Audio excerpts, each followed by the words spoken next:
नमस्कार दोस्तों, आपका स्वागत है। तो आज की इस वीडियो में हम नेशनल पार्क यानी कि प्रमुख राष्ट्रीय उद्यान कवर करेंगे। बहुत डिमांड थी आप लोगों की इस टॉपिक के लिए, तो आज हम नेशनल पार्क को मेमोरी टेक्निक की सहायता से यानी कि ट्रिक की सहायता से कवर करेंगे। चाहे आप किसी भी परीक्षा की तैयारी कर रहे हों, नेशनल पार्क से आपकी परीक्षा में 1 या 2 प्रश्न पूछे ही जाते हैं। और अगर आज आप इस वीडियो को पूरा एंड तक देख लेते हैं तो उसके बाद आपको कोई और वीडियो देखने की ज़रूरत नहीं पड़ेगी। वीडियो की शुरुआत करते हैं। आप लोगों ने 3 चीज़ें सुनी होंगी। एक वन्य जीव अभयारण्य, जिसे इंग्लिश में कहते हैं वाइल्ड लाइफ सेंचुरी। दूसरा राष्ट्रीय उद्यान, जिसे कहते हैं नेशनल पार्क। और तीसरा जैव मंडल आरक्षित क्षेत्र, जिसे इंग्लिश में कहते हैं बायोस्फीयर रिजर्व। तो आज की इस वीडियो में हम राष्ट्रीय उद्यान कवर करेंगे और किसी अन्य वीडियो में वन्यजीव अभयारण्य और जैव मंडल आरक्षित क्षेत्र को भी कवर करेंगे। तो वीडियो को शुरू करने से पहले मैं आपको बताता हूं कि जो ये वाइल्ड लाइफ सेंचुरी है या नेशनल पार्क हैं, ये बनाए क्यों जाते हैं। तो जैसा कि आपको पता है कि जो भारतीय उपमहाद्वीप है, ये ना केवल अपनी सांस्कृतिक विविधताओं के लिए जाना जाता है, बल्कि यहाँ पर वनस्पतियों और जीवों की भी विविध प्रजातियां पाई जाती हैं।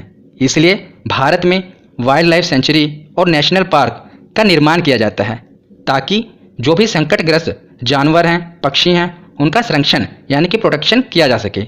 इसीलिए राष्ट्रीय उद्यान और वन्यजीव अभयारण्य बनाए जाते हैं। तो पहले हम वन्यजीव अभयारण्य, राष्ट्रीय उद्यान और जैव मंडल आरक्षित क्षेत्र में क्या डिफरेंस होता है, इसे देख लेते हैं। क्योंकि आप बहुत कन्फ्यूज़ होते होंगे कि इन तीनों में क्या डिफरेंस होता है। तो पहले हम डिफरेंस देख लेते हैं, उसके बाद हम राष्ट्रीय उद्यान पढ़ना शुरू करेंगे। तो सबसे पहले देख लेते हैं कि वन्य जीव अभयारण्य यानी कि वाइल्ड लाइफ सेंचुरी क्या होती है।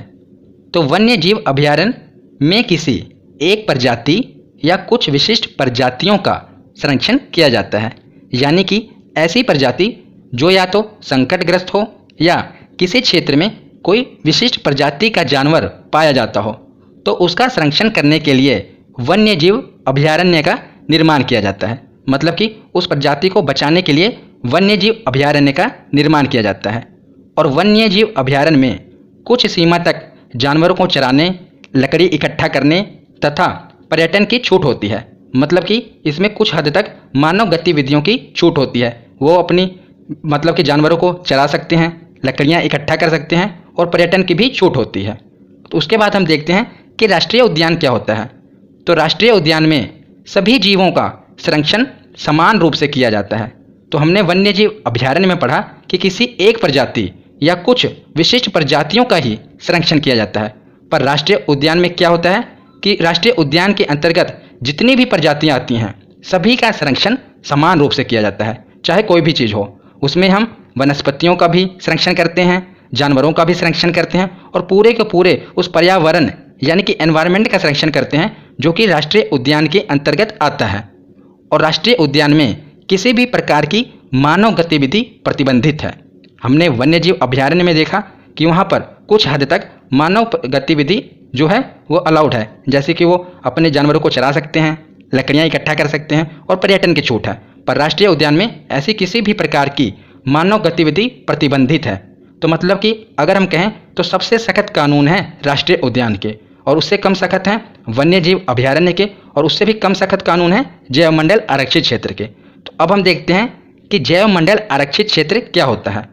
तो जैव मंडल रिजर्व में किसी भूभाग की जैव विविधता को बचाने के लिए उस पूरे क्षेत्र को संरक्षित किया जाता है, जिसमें न केवल जीव जंतु बल्कि वनस्पतियाँ और मानव आबादी भी शामिल होती है। तो अगर हम क्षेत्रफल की दृष्टि से देखें तो सबसे बड़ा एरिया होता है जैव मंडल आरक्षित क्षेत्र का, उससे कम होता है वन्यजीव अभयारण्य का, और सबसे कम एरिया होता है राष्ट्रीय उद्यान का। और अगर हम कानून की बात करें, नियम कानून की, तो सबसे ज़्यादा सख्ताई होती है राष्ट्रीय उद्यान में, उससे कम होती है वन्यजीव अभयारण्य में, और उससे भी कम सख्ताई होती है जैव मंडल आरक्षित क्षेत्र में। और जो जैव मंडल आरक्षित क्षेत्र होता है ये काफ़ी बड़े एरिया में फैला होता है। जैसा कि आप इस डायग्राम में देख रहे हैं, ये पूरा ग्रीन एरिया, ये मान लीजिए ये है जैव मंडल आरक्षित क्षेत्र, और उसके बीच में ये जो बैंगनी कलर का आप देख रहे हैं ये है नेशनल पार्क, और ये जो आप देख रहे हैं ब्राउन कलर का ये है वाइल्ड लाइफ सेंचुरी।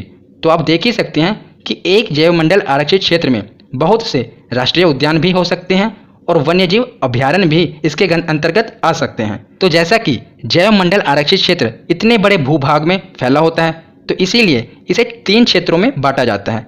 जैसा आप ये इमेज में देख रहे हैं, यह 3 लेयर में बटा होता है। सबसे बीच में होता है जो ये येलो कलर का है, यानी कि पीले कलर का है, इसे कहते हैं कोर जोन। इसमें किसी भी प्रकार की मानव गतिविधि अलाउड नहीं होती। जिस प्रकार राष्ट्रीय उद्यान में किसी भी प्रकार की मानव गतिविधि अलाउड नहीं है ना, इसी प्रकार कोर जोन में भी किसी भी प्रकार की मानव गतिविधि प्रतिबंधित है। उसके बाद ये दूसरा जो आप ऑरेंज कलर का देख रहे हैं, इसे कहते हैं बफर जोन। ये देख रहे हैं ना, ये दूसरी लेयर, इसे कहते हैं बफर जोन।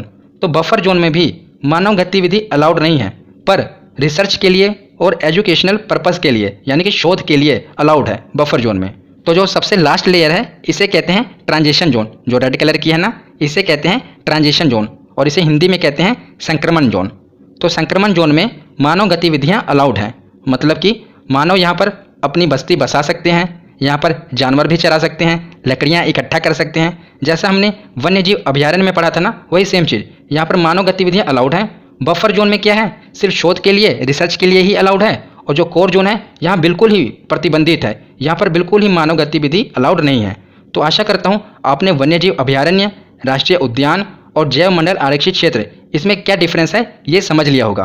अब हम राष्ट्रीय उद्यान को पढ़ते हैं। तो चलिए अब राष्ट्रीय उद्यान के बारे में डिटेल में पढ़ते हैं। तो डिटेल में पढ़ने से पहले आपको ये पता होना चाहिए कि राष्ट्रीय उद्यान से क्या क्या प्रश्न बनते हैं। तो 3 प्रकार के प्रश्न इससे बनते हैं। पहला कि अगर कोई विशिष्ट प्रजाति का जानवर पाया जाता है किसी भी राष्ट्रीय उद्यान में, तो वो पूछा जाता है। दूसरा, कुछ महत्वपूर्ण तथ्य पूछे जाते हैं, जैसे कि कौन सा सबसे पहला राष्ट्रीय उद्यान है, कौन सा सबसे बड़ा राष्ट्रीय उद्यान है, ये पूछा जाता है। और तीसरा, जो कि सबसे महत्वपूर्ण है, कि कौन सा राष्ट्रीय उद्यान किस राज्य में है, ये पूछा जाता है। तो तीनों ही चीज़ें हम पढ़ेंगे। तो सबसे पहले हम देखते हैं कुछ महत्वपूर्ण तथ्य, कि कौन सा राष्ट्रीय उद्यान सबसे पहले बना, कौन सा सबसे बड़ा है, ये सब हम पहले कवर कर लेते हैं। तो ये सीधा 1 लाइनर क्वेश्चन पूछे जाते हैं। तो सबसे पहले देखते हैं कि भारत का सबसे पहला राष्ट्रीय उद्यान कौन सा है। तो ये है हेली नेशनल पार्क। ये भारत का सबसे पहला राष्ट्रीय उद्यान है, जिसका निर्माण 1936 में हुआ था और जिसका नाम अब बदल दिया गया है। अब इसका नाम है जिम कॉर्बेट राष्ट्रीय उद्यान। जब ये बना था तो इसका नाम था हेली नेशनल पार्क, पर अब इसका नाम है जिम कॉर्बेट राष्ट्रीय उद्यान, जो कहाँ पर है, ये उत्तराखंड में है। ये तीनों चीज़ें आप याद रखिएगा। सबसे पहला राष्ट्रीय उद्यान है हेली नेशनल पार्क, जिसका अब नाम है जिम कॉर्बेट राष्ट्रीय उद्यान, और ये उत्तराखंड में है। तो हमने पहला राष्ट्रीय उद्यान देख लिया। अब हम देखते हैं कि भारत का सबसे बड़ा राष्ट्रीय उद्यान कौन सा है। सबसे बड़ा, तो भारत का सबसे बड़ा राष्ट्रीय उद्यान है हेमिस राष्ट्रीय उद्यान, यानी कि हेमिस नेशनल पार्क। यह राष्ट्रीय उद्यान लद्दाख में स्थित है, जो भारत में जम्मू कश्मीर और लद्दाख 2 केंद्र शासित प्रदेश बन चुके हैं ना, तो ये अब लद्दाख में स्थित है।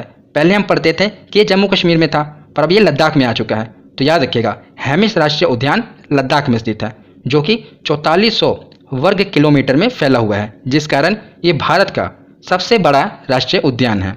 और ये जो हेमिस नेशनल पार्क है, ये किस लिए जाना जाता है, तो ये अपने हिम तेंदुए के लिए जाना जाता है, यानी कि यहाँ पर स्नो लेपर्ड पाया जाता है, इसीलिए ये प्रसिद्ध है। तो हमने ये देख लिया कि भारत का सबसे बड़ा राष्ट्रीय उद्यान कौन सा है। अब हम देखते हैं कि भारत का सबसे छोटा राष्ट्रीय उद्यान कौन सा है। तो भारत का सबसे छोटा राष्ट्रीय उद्यान साउथ बटन राष्ट्रीय उद्यान है। याद रखिएगा कौन सा, साउथ बटन, जिसका क्षेत्रफल 0.03 वर्ग किलोमीटर है, बहुत ही कम है। और यह राष्ट्रीय उद्यान भारत के केंद्र शासित प्रदेश अंडमान और निकोबार द्वीप समूह पर स्थित है। तो जैसा कि आप इमेज में देख रहे हैं, ये अंडमान और निकोबार का एक द्वीप है, जिस पर ये राष्ट्रीय पार्क बना हुआ है, और जो कि 0.03 वर्ग किलोमीटर में फैला हुआ है, जिससे कारण इसे भारत का सबसे छोटा राष्ट्रीय उद्यान कहा जाता है। कौन सा है ये, साउथ बटन राष्ट्रीय उद्यान। तो उसके बाद हम देखते हैं कि भारत में सबसे ज़्यादा राष्ट्रीय उद्यान किस राज्य में है। तो याद रखिएगा, मध्य प्रदेश में। मध्य प्रदेश में सबसे ज़्यादा राष्ट्रीय उद्यान है, कितने, 11। तो महत्वपूर्ण तथ्य हमने देख लिए। अब हम देखते हैं सभी राज्यों के प्रमुख राष्ट्रीय उद्यान। तो सबसे पहले हम जम्मू कश्मीर के नेशनल पार्क देखते हैं। तो जम्मू कश्मीर के 3 नेशनल पार्क हैं जो एग्ज़ाम में पूछे जाते हैं। कौन कौन से? पहला है दाचीगाम नेशनल पार्क, दूसरा है सलीम अली नेशनल पार्क और तीसरा है किश्तवाड़ नेशनल पार्क। जिसमें से जो ये दाचीगाम नेशनल पार्क है, यहाँ पर कश्मीरी हिरन पाया जाता है, जिसे वहाँ की लोकल लैंग्वेज में हंगुल कहा जाता है। क्या कहा जाता है? हंगुल। तो जो ये दाचीगाम नेशनल पार्क है, ये हंगुल के लिए प्रसिद्ध है, याद रखिएगा। तो अब आई बात कि इसे हम याद कैसे करेंगे। तो देखिए, जो ये सलीम अली नेशनल पार्क है, इसे तो आप आसानी से याद रख पाएंगे, क्योंकि जो ये जम्मू कश्मीर वाला एरिया है, ये मुस्लिम बाहुल्य एरिया है। मतलब कि यहाँ पर हमारे जो मुस्लिम भाई बहन हैं, ये इनकी आबादी ज़्यादा है। तो सलीम अली ये एक मुस्लिम नेम लग रहा है ना, तो हमारे मुस्लिम भाई बहनों की आबादी जम्मू कश्मीर में ज़्यादा है, तो इससे आप रिलेट कर पाएंगे कि सलीम अली नेशनल पार्क जम्मू कश्मीर में है। और बाकी के बचे 2, इसे कैसे याद करेंगे? तो देखिए, जो किश्तवाड़ है, इसके पीछे क्या है? वार। तो आपको पता है कि जो जम्मू कश्मीर वाला एरिया है, ये आतंकवाद से पीड़ित रहता है, तो यहाँ पर हमेशा वार होती रहती है ना, तो इसके पीछे किश्तवाड़ के पीछे है वार, तो इससे आप रिलेट कर पाएंगे। और दूसरा है दाचीगाम, कि इसके पीछे है GAM, इससे हम पढ़ेंगे गम। तो देखिए, जब भी वार होती है तो सैनिक शहीद होते हैं, तो हमें बहुत दुख होता है, यानी कि गम होता है। तो इससे आप रिलेट कर पाएंगे और आप तीनों नेशनल पार्क याद रख पाएंगे कि ये जम्मू कश्मीर में है। तो जम्मू कश्मीर के बाद अब हम देखते हैं लद्दाख। तो लद्दाख में एक ही राष्ट्रीय उद्यान है जो हमें पढ़ना है, और यही एग्जाम में पूछा जाता है। यह है हेमिस राष्ट्रीय उद्यान। ये हमने पीछे पढ़ा ना कि यह भारत का सबसे बड़ा राष्ट्रीय उद्यान है, और यह हिम तेंदुआ यानी कि स्नो लेपर्ड के लिए मशहूर है। यहाँ पर हिम तेंदुआ पाया जाता है, याद रखिएगा। कहाँ पर? हेमिस राष्ट्रीय पार्क में। और यह भारत का सबसे बड़ा नेशनल पार्क है जो कि लद्दाख में है, याद रखिएगा। तो लद्दाख के बाद अब हम देखते हैं हिमाचल प्रदेश। तो हिमाचल प्रदेश में बहुत से राष्ट्रीय उद्यान हैं, और हमें ये जो मैंने लिखे हैं इन्हें याद रखने हैं, क्योंकि ये एग्ज़ाम में बहुत बार पूछे गए हैं। तो सबसे पहले देखते हैं कौन सा है? Great Himalayan national park. बाद में हम इसके ट्रिक देखेंगे, पहले आप एक बार देख लीजिए। पहला है ग्रेट हिमालयन नेशनल पार्क, दूसरा है पिन वैली नेशनल पार्क, तीसरा है खीर गंगा नेशनल पार्क, चौथा है सिम्बलबारा नेशनल पार्क, और पाँचवा है इंदर किला नेशनल पार्क। तो ये 5 प्रमुख राष्ट्रीय उद्यान हैं हिमाचल प्रदेश में जो हमें याद रखने हैं। तो इसकी मैंने एक ट्रिक बनाई है जिससे आप इसे याद रख सकते हैं। तो ट्रिक क्या है? देखिए, अगर आप बिना ट्रिक के भी याद रख सकते हैं तो कोई बात नहीं, आप बिना ट्रिक के याद कर लीजिए। अगर आपको ट्रिक की सहायता से याद होता है तो आप ट्रिक की सहायता से याद कर लीजिए। तो इसकी ट्रिक है कि सिम्बा ने हिमालय की वैली पर इंदर के साथ खीर खाई। इससे आप ये 5 याद रख लेंगे। देखिए, सिम्बा एक फिल्म भी आई थी ना, जिसमें रणवीर सिंह एक्टर थे। तो सिम्बा हिमालय घूमने गया था, हिमालय की वैली पर यानी कि घाटी पर, अपने दोस्त इंदर के साथ। तो जब वहाँ पर उसको ठंडी लगी तो उसने गर्मा गर्म खीर खाई। तो इसी से आप रिलेट करेंगे कि सिम्बा ने हिमालय की वैली पर इंदर के साथ खीर खाई। तो अब देखिए, इससे आपको 5 नाम याद रहेंगे। सिम्बा से क्या रहेगा? सिम्बलबारा नेशनल पार्क, हिमालय से great Himalaya national park, valley से Pin valley national park, Inder से इंदर किला नेशनल पार्क, और खीर से खीर गंगा नेशनल पार्क। ये 5 के 5 राष्ट्रीय उद्यान हिमाचल प्रदेश में है। तो ये है इसके ट्रिक, जिससे आप इसे आसानी से याद रख सकते हैं। तो हिमाचल प्रदेश के बाद अब हम देखते हैं उत्तराखंड। तो उत्तराखंड में भी 6 प्रमुख राष्ट्रीय उद्यान हैं जो हमें याद करने हैं। तो इन्हें हम आसानी से याद कर लेंगे। देखिए कैसे। पहला है जिम कॉर्बेट नेशनल पार्क। ये तो हमने पढ़ा भी पीछे कि ये भारत का सबसे पहला नेशनल पार्क है, तो ये बताने की ज़रूरत तो नहीं पड़ेगी, आपको याद होना चाहिए कि ये उत्तराखंड में है। दूसरा है नंदा देवी नेशनल पार्क, तीसरा है गोविंद नेशनल पार्क, चौथा है valley of flower national park, पाँचवा है गंगोत्री नेशनल पार्क, और छठा है राजाजी नेशनल पार्क। तो अब इसे हम देखिए मैप में देख लीजिए, ये सभी नेशनल पार्क हैं। तो अब हम देखते हैं कि इन्हें याद कैसे करेंगे। तो जो पहला है जिम कॉर्बेट नेशनल पार्क, ये तो आपको याद ही होना चाहिए कि ये उत्तराखंड में है, क्योंकि ये हमारे भारत का पहला नेशनल पार्क है। अब हम देखते हैं कि बाकी के जो बचे इन्हें याद कैसे करेंगे। तो आपको पता होगा जो उत्तराखंड है ये तीर्थ स्थलों के लिए यानी कि देवी देवताओं के स्थान के लिए फेमस है। तो सबसे ऊपर है नंदा देवी नेशनल पार्क यानी कि नंदा देवी माता। दूसरा गोविंद यानी कि कृष्ण भगवान, तो ये तीर्थ स्थलों के लिए फेमस है ना, देवी देवताओं के लिए। तो नंदा देवी, गोविंद, जब वहाँ पर इतने देवी देवता होंगे तो वैली ऑफ फ्लावर यानी कि फूलों की घाटी तो होगी इनके चरणों में चढ़ाने के लिए, माता के और भगवान के चरणों में फूल चढ़ाने के लिए वहाँ पर फूलों की घाटी तो होगी ही ना। तो वैली ऑफ फ्लावर भी यहीं पर है उत्तराखंड में। और चौथा है गंगोत्री नेशनल पार्क। तो मैंने आपको गंगा नदी तंत्र वाली वीडियो में बताया था ना कि जो उत्तराखंड है यहीं पर है गंगोत्री ग्लेशियर जहाँ से भागीरथी नदी निकलती है, गंगोत्री ग्लेशियर से भागीरथी नदी निकलती है, और दूसरी उत्तराखंड से ही एक नदी निकलती है अलकनंदा, और यही दोनों मिलके आगे गंगा नदी बनाती हैं। तो ये गंगोत्री ग्लेशियर कहाँ पर है? तो उत्तराखंड में ही है, तो वहीं पर है गंगोत्री नेशनल पार्क, और एक बचा राजाजी नेशनल पार्क। इसे आप याद रख लीजिएगा। तो देखिए, Nanda Devi, Govind, valley of flower और गंगोत्री, ये हमने एक ही साथ रिलेट करके पढ़ लिए। और जिम कॉर्बेट नेशनल पार्क ये सबसे महत्वपूर्ण है, तो हमें पता ही होना चाहिए था ना कि ये उत्तराखंड में है, जो कि भारत का सबसे पहला राष्ट्रीय उद्यान है। तो इन्हें सब याद रखिएगा आप। तो अब आगे देखते हैं, 3 राज्य हैं, उत्तर प्रदेश, बिहार और झारखंड। इन तीनों में आपको एक एक ही नेशनल पार्क याद रखना है और यही पूछे जाएंगे। तो पहले देखते हैं उत्तर प्रदेश। तो उत्तर प्रदेश में है दुधवा नेशनल पार्क। कौन सा? दुधवा राष्ट्रीय उद्यान। तो इसे आप कैसे याद रखेंगे? आपको पता होगा कि पूरे भारत में सबसे ज़्यादा दूध का उत्पादन उत्तर प्रदेश से ही होता है। तो कहाँ से होता है? उत्तर प्रदेश से सबसे ज़्यादा दूध का उत्पादन। तो इसीलिए याद रखिएगा कि दुधवा राष्ट्रीय उद्यान भी उत्तर प्रदेश में ही है। दूध से आप रिलेट करिएगा। उसके बाद देखते हैं बिहार। तो बिहार में है वाल्मीकि राष्ट्रीय उद्यान। ये तो बहुत फेमस है, आपको पता ही होगा कि वाल्मीकि राष्ट्रीय उद्यान कहाँ पर है। तो ये है बिहार में। और तीसरा देखते हैं झारखंड। तो झारखंड में भी आपको एक ही याद रखना है, ये है बेतला नेशनल पार्क। कौन सा? बेतला।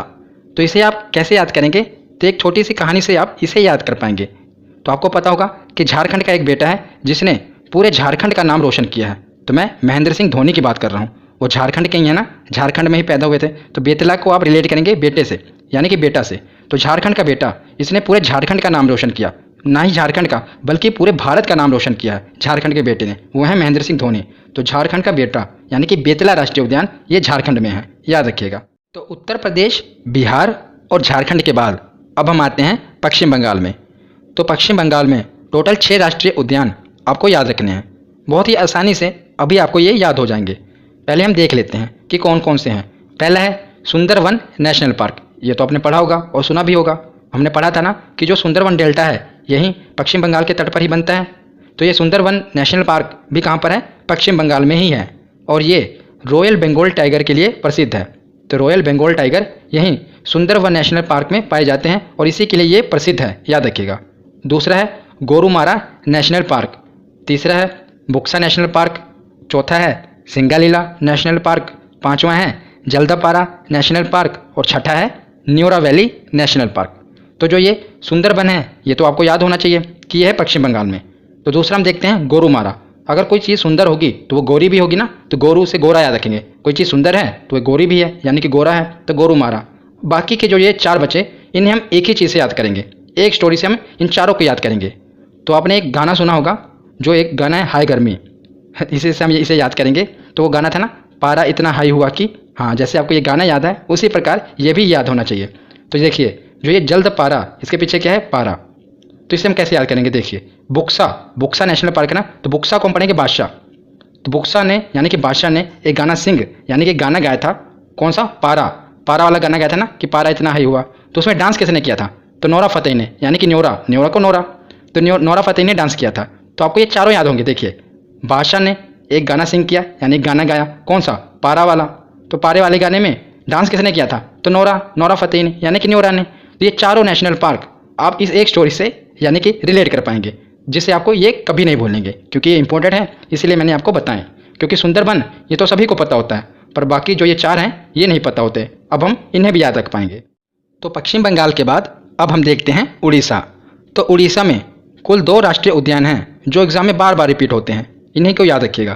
पहला है भीतरकनिका नेशनल पार्क और दूसरा है सिमलीपाल नेशनल पार्क। ये आप देख रहे हैं इमेज में, ये है भीतरकनिका और ये है सिमलीपाल।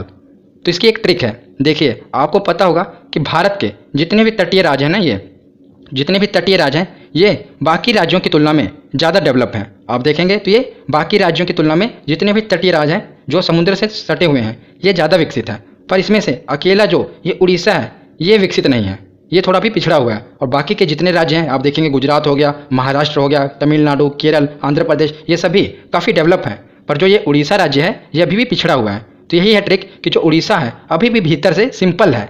भीतर से कैसा है? सिंपल है, अभी भी बेचारा डेवलप नहीं हुआ है। तो भीतर से भीतरकनिका और सिंपल से सिमलीपाल।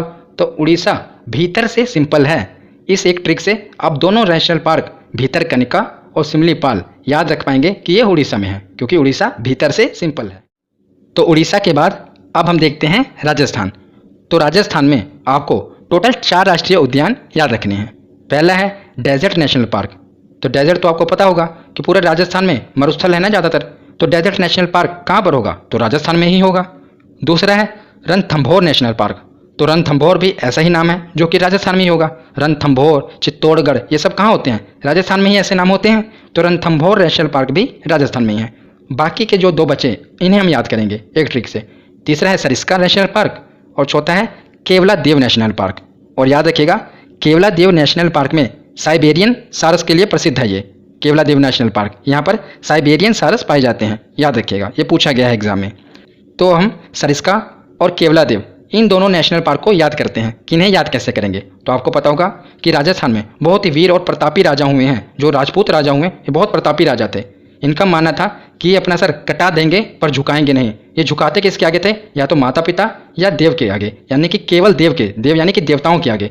तो वो अपना सर कटा देंगे पर झुकाएंगे नहीं। सर से सरिस्का नेशनल पार्क, राजस्थान में ही राजपूत राजा थे ना। और केवल देव के आगे ही अपना सर झुकाते थे। देव या जो देवतुल्य हों, जैसे कि माता पिता हों, उनके आगे ही अपना सर झुकाते थे और किसी के आगे नहीं। तो सरिस्का और केवला देव, इससे आप रिलेट करके पढ़ पाएंगे। एक छोटी सी कहानी सी है जिसे आप याद कर पाएंगे। तो राजस्थान के बाद अब हम देखते हैं गुजरात।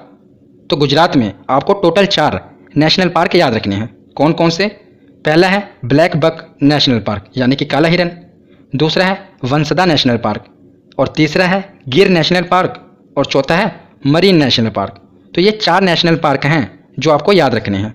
तो इनकी मैंने एक ट्रिक बनाई है जिससे आप इन चारों को याद रख पाएंगे। तो इसकी ट्रिक क्या है कि गुजरात की ब्लैक बक वन में गिर कर मर गई। तो वन में क्या हुआ, अचानक गिर गई और वो मर गई। तो कैसे याद रखेंगे, देखिए ब्लैक बक, गुजरात की ब्लैक बक है ना, तो गुजरात की ब्लैक बक से ब्लैक बक, वन मतलब कि वंसदा, गिर नेशनल पार्क, गिर कर मर गई, मर से मरीन नेशनल पार्क। तो चारों आप याद रख पाएंगे इस ट्रिक से कि गुजरात की ब्लैक बक वन में गिरकर मर गई। बहुत ही आसान ट्रिक है जिससे आप गुजरात के सभी जो नेशनल पार्क हैं याद कर पाएंगे।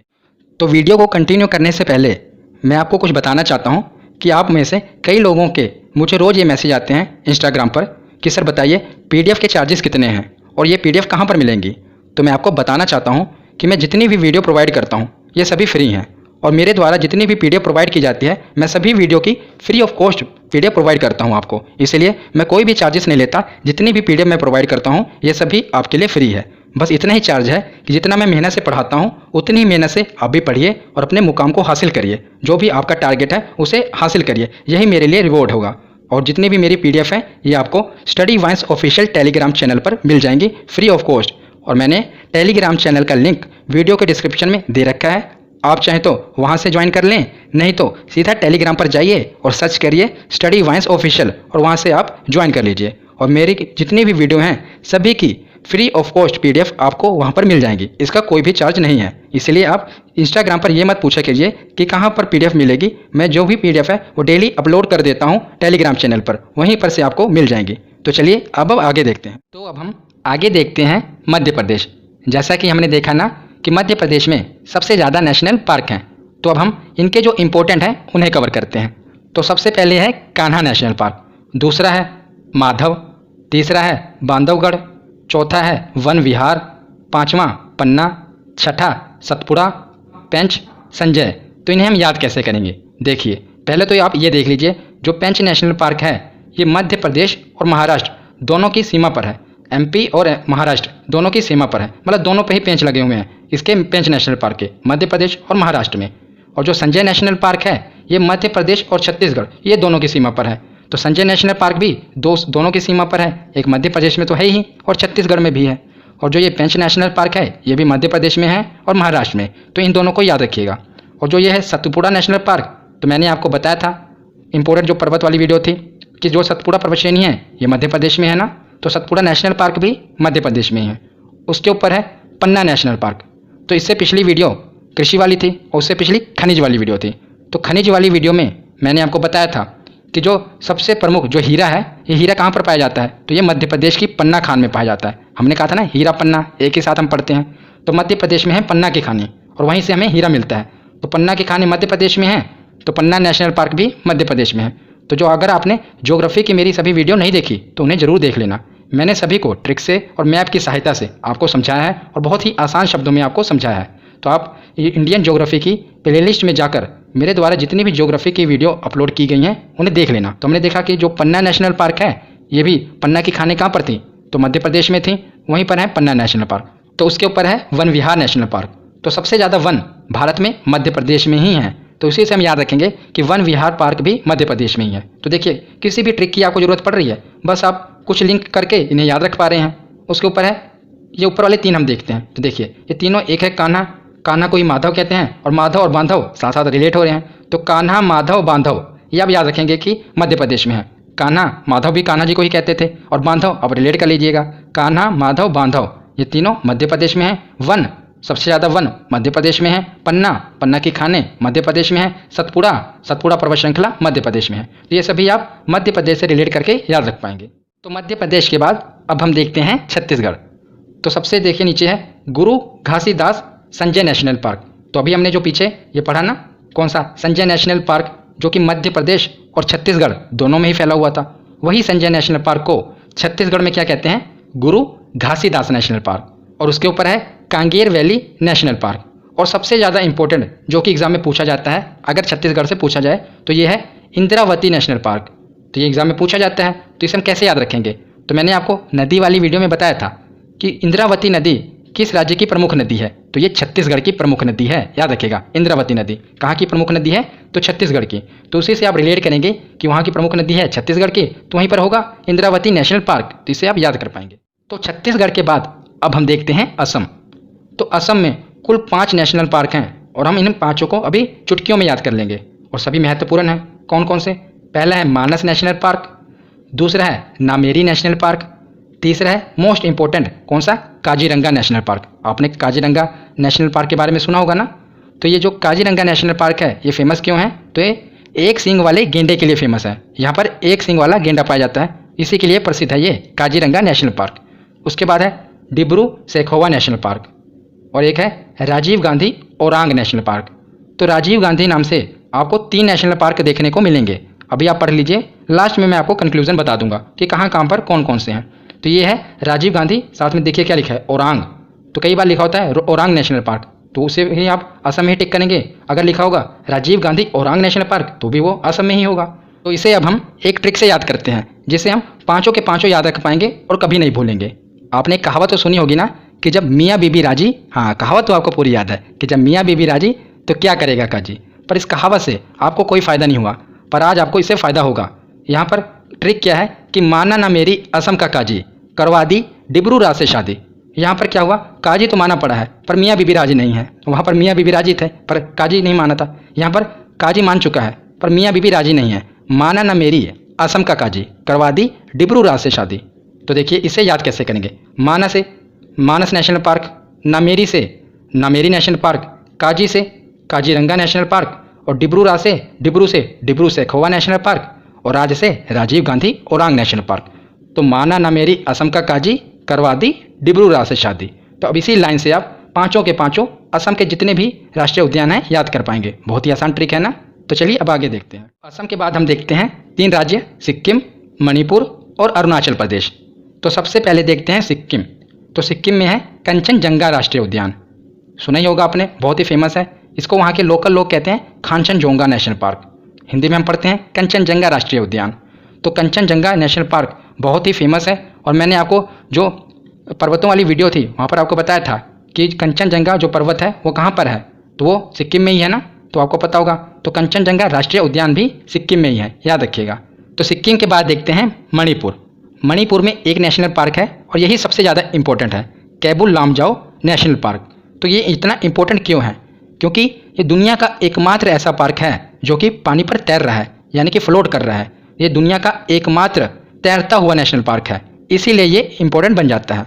तो मैंने आपको झील वाली वीडियो में बताया था कि मणिपुर में एक झील है लोकटक झील, वहीं पर ये नेशनल पार्क है जिसका नाम है कैबुल लामजाओ नेशनल पार्क। और वहाँ पर मैंने आपको ट्रिक बताई थी ना, जिससे आप राज्य, झील और ये पार्क तीनों को एक साथ याद कर पाओगे। मैं दोबारा बता देता हूँ। तो जैसे कि ये झील है अपने आप में अद्भुत है ना, कि दुनिया की एकमात्र झील है कि जो पानी में तैर रही है। इसीलिए जो लोग हैं वो क्या करते हैं, मनी खर्चा करके यानी कि पैसा खर्चा करके इसको देखने के लिए आते हैं। तो मनी खर्चा करके कौन से किसको देखने आते हैं, कैबू लामजाओ पार्क को, क्योंकि ये दुनिया का एकमात्र तैरता हुआ पार्क है। तो मनी खर्चा करेंगे यानी कि पैसा खर्चा करेंगे, मनी से मणिपुर, तो लोग देखने आएंगे। लोग से लोकटक झील यानी कि लोकटक झील पर है कौन सा नेशनल पार्क है, तो कैबू लामजाओ नेशनल पार्क है, क्योंकि ये दुनिया का एकमात्र तैरता हुआ पार्क है, इसलिए लोग मनी खर्चा करके इसे देखने आते हैं। तो याद रखिएगा। तो इसके बाद देखते हैं अरुणाचल प्रदेश। अरुणाचल प्रदेश में एक ही है, इसे आप याद रख लीजिएगा, कौन सा, नामदफा नेशनल पार्क। तो एक इकलौता है तो इसे याद रख लीजिएगा, कौन सा, नामदफा नेशनल पार्क। तो अब हम आगे देखते हैं महाराष्ट्र।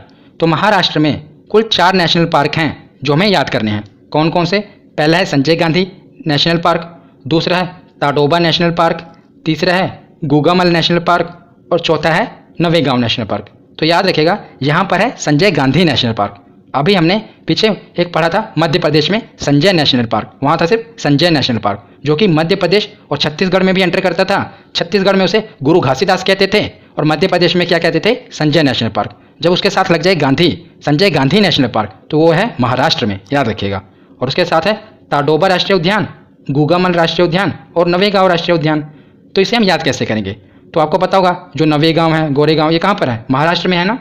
तो इसकी ट्रिक है कि संजय और गूगामल महाराष्ट्र के नवेगांव में तंबोला खेल रहे थे। तो तंबोला आपको पता है गेम है, तो ये दोनों मिलकर संजय और गूगामल ये महाराष्ट्र के नवेगांव में क्या कर रहे थे, तंबोला खेल रहे थे। जब नवेगांव आएगा तो आपको पता रहेगा ये महाराष्ट्र में ही है। तो संजय और गूगामल नवेगांव में तंबोला खेल रहे थे। तो देखिए कैसे होगा कि संजय से संजय गांधी नेशनल पार्क, गूगामल से गूगामल नेशनल पार्क, नवेगांव से नवेगांव और तंबोला से ताडोबा, तंबोला ताडोबा। तो ये चारों आप इस आसान सी ट्रिक से याद रख पाएंगे। बहुत ही आसान ट्रिक है कि संजय और गूगामल महाराष्ट्र के नवेगांव में तंबोला खेल रहे थे। अगर आपको बिना ट्रिक के ही याद रहता है तो आप बिना ट्रिक के याद कर लेना, पर अगर आपको ट्रिक से याद रहता है तो एक बार वीडियो को आप पूरा देख लेना, उसके बाद मैं आपको पीडीएफ प्रोवाइड करूंगा, पूरे आप नोट्स बना लेना। तो 2-3 बार आप पढ़ लेंगे तो आपको ये याद रहेंगे, क्योंकि वैसे भी बहुत से नेशनल पार्क हैं और इन्हें बिना ट्रिक के या बिना किसी मेमोरी टेक्निक के याद नहीं किया जा सकता, इसलिए आप इसे याद करना। तो महाराष्ट्र के बाद अब हम देखते हैं आंध्र प्रदेश। तो आंध्र प्रदेश में 3 राष्ट्रीय उद्यान आपको याद रखने हैं। कौन कौन से, पहला है राजीव गांधी नेशनल पार्क, दूसरा है श्री वेंकटेश्वर नेशनल पार्क और तीसरा है पापीकोंडा नेशनल पार्क। तो मैंने आपको बताया था ना कि जो राजीव गांधी नेशनल पार्क हैं ये 3 नेशनल पार्क हैं। आप अक्सर कंफ्यूज रहते होंगे कि कौन सा राजीव गांधी कहाँ पर हम टिक करें, तो मैं आपको बताता हूँ। देखिए अगर लिखा है राजीव गांधी ओरांग नेशनल पार्क, साथ में लिखा हो ओरांग, अगर खाली ये लिखा हो कि ओरांग नेशनल पार्क तो वो भी असम में है। अगर ये लिखा हो राजीव गांधी ओरांग नेशनल पार्क तो भी असम में ही होगा। अगर ये लिखा है कि राजीव गांधी नेशनल पार्क, खाली राजीव गांधी लिखा हो, तो ये होगा आंध्र प्रदेश में, और इसी को हम रामेश्वरम नेशनल पार्क भी कहते हैं। अगर लिखा हो राजीव गांधी रामेश्वरम तब भी आप टिक करेंगे आंध्र प्रदेश, क्योंकि इसी को कहते हैं ना रामेश्वरम। और तीसरा अभी हम आगे पढ़ेंगे वो है कर्नाटक में, जिसे कहते हैं राजीव गांधी नागरहोल नेशनल पार्क। वो अक्सर लिखा आता है नागरहोल नेशनल पार्क, पर कई बार क्या होता है वो राजीव गांधी नागरहोल भी लिख देते हैं। तो याद रखिएगा, राजीव गांधी नागरहोल कर्नाटक, राजीव गांधी रामेश्वरम आंध्र प्रदेश, राजीव गांधी ओरांग असम। तो ये तीनों आप याद रखिएगा। अब मैं आशा करता हूँ कि आपकी कन्फ्यूज़न दूर हो गई होगी कि अगर आपको एग्जाम में आएगा तो आप गलत टिक नहीं करेंगे। तो हमने देख लिया कि राजीव गांधी कहाँ पर है, आंध्र प्रदेश में, श्री वेंकटेश्वर ये भी आंध्र प्रदेश में, और पापीकोंडा ये भी आंध्र प्रदेश में। तो लोग अपने पाप मिटाने जाते हैं श्री वेंकटेश्वर भगवान के पास। वेंकटेश्वर भगवान विष्णु भगवान के अवतार है ना। तो जब भी लोग पाप से अंधे हो जाते हैं तो वो श्री वेंकटेश्वर भगवान के पास अपने पाप मिटाने जाते हैं। इसे आप रिलेट कर पाएंगे। पापीकोंडा और वेंकटेश्वर ये कहाँ पर हैं, आंध्र प्रदेश में। तो आंध्र प्रदेश के बाद अब हम आते हैं कर्नाटक में। तो कर्नाटक में भी 5 नेशनल पार्क हैं, उनके नाम भी इतने अद्भुत हैं कि आप भूल जाते होंगे, पर अब आप कभी नहीं भूलेंगे। पहला है नागरहोल नेशनल पार्क, दूसरा है कुद्रेमुख नेशनल पार्क, तीसरा है अंशी, चौथा है बनरघट्टा और 5वां है बांदीपुर। तो अब हम इसके ट्रिक देखते हैं कि इसे याद कैसे करेंगे, क्योंकि 5 इंपॉर्टेंट है, अब आप इसे कभी भूलेंगे नहीं। तो जैसा कि आपको पता होगा कि प्रधानमंत्री मोदी ने स्वच्छ भारत अभियान लॉन्च किया था। सभी राज्यों ने इसमें बढ़ चढ़ कर भाग लिया और सभी भारत के निवासियों ने भी बढ़ चढ़ कर भाग लिया था, पर कर्नाटक ने कुछ ज़्यादा ही बढ़ चढ़ कर भाग ले लिया। कर्नाटक ने क्या कहा कि कर्नाटक के नगर में कूड़े का अंश भी बैनर पर बैन है। तो जो बैनर लगता है ना उस पर भी कूड़े का अंश बैन है। तो ये है हमारी ट्रिक, इसे हम याद कर पाएंगे कि कर्नाटक के नगर में कूड़े का अंश भी बैनर पर बैन है। तो देखिए नगर से आएगा नागरहोल, कूड़े से कुद्रेमुख, कूड़े से कुद्रेमुख, अंश से अंशी, आगे क्या है बैनर, तो बैनर से बैनर घट्टा, और बैन, बैन से क्या होगा, ये देखिए ये है BAN बैन, तो बैन से बांदीपुर। तो कर्नाटक के नगर में कूड़े के अंश भी बैनर पर बैन हैं, याद रखिएगा। इससे आप ये पांचों नेशनल पार्क याद कर पाएंगे। आशा करता हूँ आपको ट्रिक पसंद आ रही होगी, जिससे आप रिलेट कर पाएंगे और सभी जो नेशनल पार्क आपको कठिन लगते होंगे ये याद रहेंगे। तो अब आगे देखते हैं केरल। तो केरल में आपको 4 नेशनल पार्क याद रखने हैं। पहला है साइलेंट वैली नेशनल पार्क, दूसरा है पेरियार, तीसरा है अन्नामुडी और चौथा है एराविकुलम। तो ये 4 नेशनल पार्क आपको याद रखने हैं। तो इनके याद रखने का तरीका, तो जो पहला है साइलेंट वैली यानी कि शांत घाटी, तो ये जीके का क्वेश्चन है ना कि शांत घाटी कहाँ पर है, तो केरल में है। तो साइलेंट वैली कहाँ पर है, तो केरल में। तो साइलेंट वैली नेशनल पार्क भी केरल में ही होगा। तो ये दोनों आप याद रखिएगा। और पेरियार, तो ये तो मैंने आपको कितनी बार बता चुका हूँ कि अगर पेरियार झील हो, पेरियार नेशनल पार्क हो, पेरियार नदी हो, पेरियार के आगे कुछ भी लिखा हो तो वो केरल में ही होगा, याद रखिएगा। तो पेरियार से रिलेटेड कोई भी चीज़ हो तो केरल में होगी। तो पेरियार नेशनल पार्क भी केरल में है। और एक जो लास्ट में है इराविकुलम, इसे याद रख लीजिएगा। और ये जो ऊपर है अन्नामुडी, तो अन्नामुडी भी मैं आपको बता देता हूँ। तो मैंने आपको अन्नामलाई की पहाड़ियाँ बताई थी ना कि वो तमिलनाडु और केरल में फैली हुई हैं। इधर है तमिलनाडु और केरल में फैली हुई हैं, पर जो उसकी सबसे ऊंची चोटी थी अन्नामुडी, ये कहाँ पर थी, तो केरल में। तो अन्नामलाई पहाड़ी की सबसे ऊंची चोटी अन्नामुडी पहाड़ी, ये कहाँ पर है, तो केरल में है। तो अन्नामुडी चोटी भी केरल में है और अन्नामुडी नेशनल पार्क भी केरल में है। तो ये तो आप ऐसे ही रिलेट करके याद रख लेंगे, इनकी कोई ट्रिक की अलग से ज़रूरत नहीं है। तो शांत घाटी भी यहीं पर है, पेरियार भी यहीं पर है और अन्नामुडी नेशनल पार्क भी यहीं पर है, याद रखिएगा। तो आगे हम देखते हैं तमिलनाडु। तमिलनाडु में 5 नेशनल पार्क आपको याद रखने हैं, बहुत ही आसान है। पहला है मुदुमलाई, दूसरा है अन्नामलाई, अन्नामलाई को इंदिरा गांधी नेशनल पार्क भी कहते हैं। तीसरा है गुंडी नेशनल पार्क, चौथा है मुकुर्थी नेशनल पार्क और पांचवा है gulf of Mannar national park, यानी कि मन्नार की खाड़ी नेशनल पार्क। तो ये तो आप आसानी से याद रख पाएंगे ना, मन्नार की खाड़ी ये तमिलनाडु के पास ही है। ये तमिलनाडु है मान लीजिए, नीचे श्रीलंका और यहाँ पर कुछ द्वीप हैं जिसे हम राम सेतु कहते हैं, और नीचे क्या है, मन्नार की खाड़ी। तो यहीं पर तो है ये नेशनल पार्क मन्नार की खाड़ी वाला, gulf of Mannar national park, जिसे आप आसानी से याद रख पाएंगे। बाकी की आप देखिए कैसे याद रख लेंगे। देखिए ये बाकी की आप ऐसे याद करेंगे, तो आपने फिल्में देखी होंगी ना साउथ की, तो जो साउथ के गुंडे होते हैं, गुंडी नेशनल पार्क को गुंडे से रिलेट करेंगे। ये गुंडी और गुंडा की तरह लग रहा है ना, तो जो साउथ के गुंडे होते हैं आपको पता है वो जब भी एक मुक्का मारते हैं तो न्यूटन के लॉ भूल जाते हैं। तो जब भी वो मुक्का मारते हैं, मुकुर्थी यानी मुक्का मारते हैं, तो लोगों की मलाई निकाल देते हैं। दोनों में मलाई मलाई आ रहा है ना, तो साउथ के गुंडे जब भी मुक्का मारते हैं तो लोगों की मलाई निकाल देते हैं। तो ये तमिलनाडु से आप रिलेट करेंगे। गुंडी नेशनल पार्क गुंडे, मुकुर्थी मुक्का मारते हैं साउथ के गुंडे, अन्नामलाई और मुदुमलाई तो मलाई निकाल देते हैं। तो इससे आप एक तरीका है याद रख पाएंगे। तो अब हम आगे जो बच्चे हैं इन्हें भी कवर कर लेते हैं, हरियाणा, नागालैंड और मेघालय। इसके बाद हमारा लास्ट अंडमान निकोबार बचेगा, उसे देख लेंगे। तो इन तीनों में पहले देखते हैं हरियाणा को। तो हरियाणा में एक है सुल्तानपुर नेशनल पार्क और एक है कालेसर नेशनल पार्क। तो जिसमें से जो ये सुल्तानपुर नेशनल पार्क है ये कई बार एग्जाम में पूछा गया है। तो आपने वो मूवी देखी है ना सलमान खान की सुल्तान, तो हरियाणा से रिलेटेड थी मूवी, तो इसे आप याद कर पाएंगे, वो हरियाणा से ही रिलेटेड थी ना सुल्तान वाली मूवी। तो सुल्तानपुर नेशनल पार्क कहाँ पर है, हरियाणा में है। और ये देखिए नागालैंड, नागालैंड में है कौन सा नेशनल पार्क, नतांगकी नेशनल पार्क। नाना से शुरू हो रहा है दोनों, नाम भी अजीब सा ही है। नतांगकी नेशनल पार्क ये कहाँ से है, ये नागालैंड में है। और मेघालय में कौन सा है, तो नोकरेक राष्ट्रीय उद्यान है, ये इंपॉर्टेंट है। तो आप इसे याद कैसे रख पाएंगे, क्योंकि नतांगकी तो आप याद रख लेंगे, मैंने कहा नागालैंड में है। अगर नोकरेक को आप भूल गए कि ये नागालैंड में है तो कैसे याद कर पाएंगे। तो आपको पता होगा जो मेघालय है यहाँ पर सबसे ज़्यादा बारिश होती है, भारत में सबसे ज़्यादा बारिश मेघालय में ही होती है। तो आप ऐसे याद रखिए कि वहाँ पर इतना पानी भर जाता है ना कि लोग स्कूटर मोटरसाइकिल से नहीं चलते, नौका से चलते हैं। नोकरेक नौका, नौका यानी कि नाव, वहाँ पर इतना पानी भर जाता है कि लोग नावों से चलते हैं, यानी कि नौका से चलते हैं। तो मेघालय में है नोकरेक राष्ट्रीय उद्यान। इस एक ट्रिक से आप रिलेट करके याद कर पाएंगे। लास्ट में बचा अंडमान निकोबार। इसमें 4 नेशनल पार्क हमें याद करने हैं, बस यही 4 एग्जाम में पूछे जाते हैं। जो नीचे वाले 2 हैं नॉर्थ बटन और साउथ बटन। तो हमने पीछे पढ़ा महत्वपूर्ण तथ्य में कि south button national park Bharat का सबसे छोटा नेशनल पार्क है। तो जब साउथ बटन अंडमान निकोबार में होगा तो नॉर्थ बटन भी वहीं होगा। ऊपर वाले हम देखते हैं, एक महात्मा गांधी नेशनल पार्क, एक रानी झांसी मैरी नेशनल पार्क। तो मैं आपको एक छोटी सी स्टोरी से इसे याद कराता हूँ। तो आपको पता होगा कि अंडमान निकोबार में काले पानी की सज़ा दी जाती थी अंग्रेज़ों के समय में। अगर कोई भी स्वतंत्रता सेनानी अंग्रेज़ों का विरोध करता था तो वह उसे काले पानी की सज़ा देते थे। तो ये जो महात्मा गांधी हैं और रानी झांसी हैं ये भी स्वतंत्रता सेनानी थे ना। तो इससे आप याद करिए कि दोनों स्वतंत्रता सेनानी थे और जब ये अंग्रेजों का विद्रोह करते थे तो अंग्रेज इन्हें काले पानी की सज़ा देने की धमकी देते थे।